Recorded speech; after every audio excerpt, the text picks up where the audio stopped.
নমস্কার বন্ধুরা, আশা করি সকলে ভালো আছেন। আজ আমি একটা খুব সুন্দর জিনিস বানাবো, যেটা আমাদের প্রত্যেকেরই কাজে লাগে, কিন্তু সবসময় হাতের কাছে থাকে না। আজ আমি বানাবো জিঞ্জার পাউডার বানাবো, আদা গুঁড়ো বানাবো। আদা গুঁড়ো বানানোর জন্য কী করতে হয়, প্রথমে দেখুন আমি এখানে 200 গ্রাম 250 গ্রাম মতো আদা নিয়েছি। আদাগুলোকে ছোটো ছোটো করে কেটে নিয়েছি, কেটে খোসা ছাড়িয়ে তাকে ভালো করে ধুয়ে এবং শুকনো কাপড় দিয়ে কিন্তু ভালো করে চেপে চেপে মুছে সমস্ত জল কিন্তু বার করে নিতে হবে। এইটাই ফার্স্ট কাজ। কিন্তু আমি এটা গ্রেটার নিয়ে নিয়েছি। গ্রেটার নিয়ে এবার আমি এটাকে গ্রেট করব। এটা যতটা সরু হবে ততটা ভালো জিনিসটা, যেমন করে আমি গ্রেট করে নিচ্ছি। যতটা সরু করতে পারবেন তত জিনিসটা ভালো হবে। তারপরে দেখুন কী করি, যেটা খুব সহজ পদ্ধতিতে, একদম ঘরোয়া পদ্ধতিতে কীভাবে আমরা আদার গুঁড়ো বানাতে পারি সেটা আমি দেখাচ্ছি। আর এটা বর্ষাকালে হয় না, এখন ভালো রোদ আছে, তাই এখন এই জিনিসটা করতে হবে। তাই আমি এখন যেটা করছি, আমি গ্রেট করে তারপরে আপনাদের দেখাচ্ছি। দেখুন বন্ধুরা, আমি এটা কিন্তু যেটা ছোটোটা দিয়ে করেছি, আর বড়োটার মুখটা না বেশি বড় বড়, তো একদম দানা দানা হচ্ছিলো, তাই আমি ছোটোটা দিয়ে কিন্তু করলাম। এই ছোটোটা দিয়ে করে খুব ভালো হলো জিনিসটা। দেখুন একদম মিহি হয়েছে জাস্টটা। এবার আমি পরের কাজটা আপনাদের দেখাচ্ছি। দেখুন তো, কড়াতে আমি 1 কাপ মতো জল বসিয়ে নিয়েছি। এবার আমি যেটা করব, এই আদাটা একটু একটু করে নিচ্ছি, নিয়ে আমি রসটা চিপে নিচ্ছি। রসটা চিপে এটা অন্য পাত্রে রাখছি। এই একটা ঝাঁঝরি মতো দিয়েছি, এটা আমি এটা বসিয়ে দিয়েছি। এবার আদাটা নিয়ে এই রসটা এরকম করে চিপে নিচ্ছি। এই রসটা আমি বার করে নিচ্ছি। এবার রসটা বার করে পুরো এটা জিনিসটা আমি এর মধ্যে ছড়িয়ে দিচ্ছি।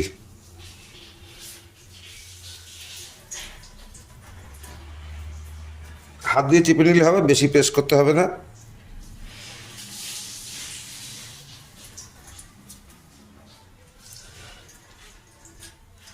এবার যা তার রসটা থাকলো ওটা আপনার অন্য কাজে লাগাতে পারবেন, ওটা তো রান্নায় ইউজ করা যাবে, বা চা করলে চাতেও দেওয়া যাবে।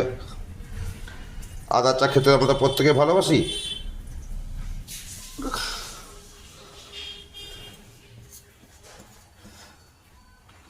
আর বাকি যদি জল থাকবে, এই ভাপে দিয়ে বাকি জলটা বেরিয়ে যাবে।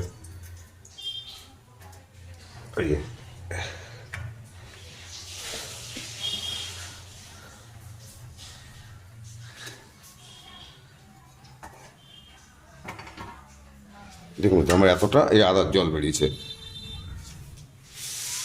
এবার কিচ্ছু কাজ না, এটা এই একটু ছড়িয়ে দিয়ে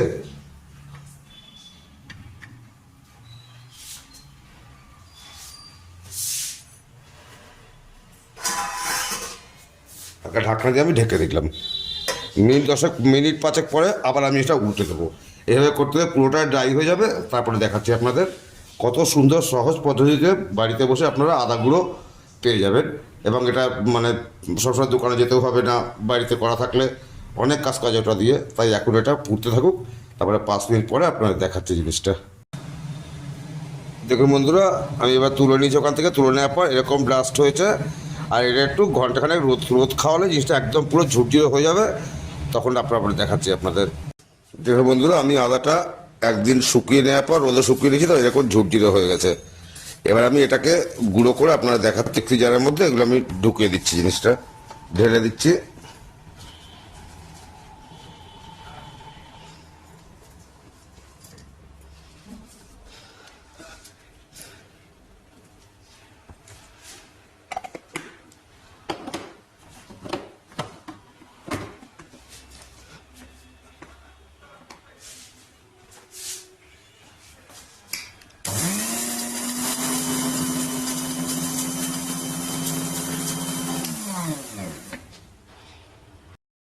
দেখুন বন্ধুরা, কত সুন্দর আদার গুঁড়ো একদম রেডি হয়ে গেছে। এই দেখো একদম মিহি আদা পাউডার কিন্তু হয়ে গেছে। আর দেখলে বন্ধুরা, কত সহজ পদ্ধতিতে কি সুন্দরভাবে আমি বাড়িতে বানিয়ে নিলাম। আপনারাও কিন্তু অবশ্যই করবেন, এবং করে কেমন লাগলো আমাকে জানাবেন। এটা ভীষণ একটা কাজের জিনিস। বর্ষার সময় বা অন্য সময় যদি ধরুন আদা পাওয়া যাচ্ছে না বা ঘর থেকে বেরোতে পারছেন না, এটা বাড়িতে জিনিসটা বানিয়ে রাখলে এটা ইউজ করতে পারবেন। অত্যন্ত সুন্দরভাবে এবং স্বাস্থ্যকর উপায় জিনিসটা করা হলো। তাই বন্ধুরা, ভালো লাগলে অবশ্যই লাইক করবেন, কমেন্ট করবেন, অনেক শেয়ার করবেন, এবং প্লিজ আমার চ্যানেলটাকে সাবস্ক্রাইব করবেন। সকলে আমার পাশে থাকুন। আজ এই পর্যন্ত, পরে এরকম কোনো ভিডিও আবার দেখা হবে বন্ধুরা। নমস্কার, সকলে ভালো থাকবেন।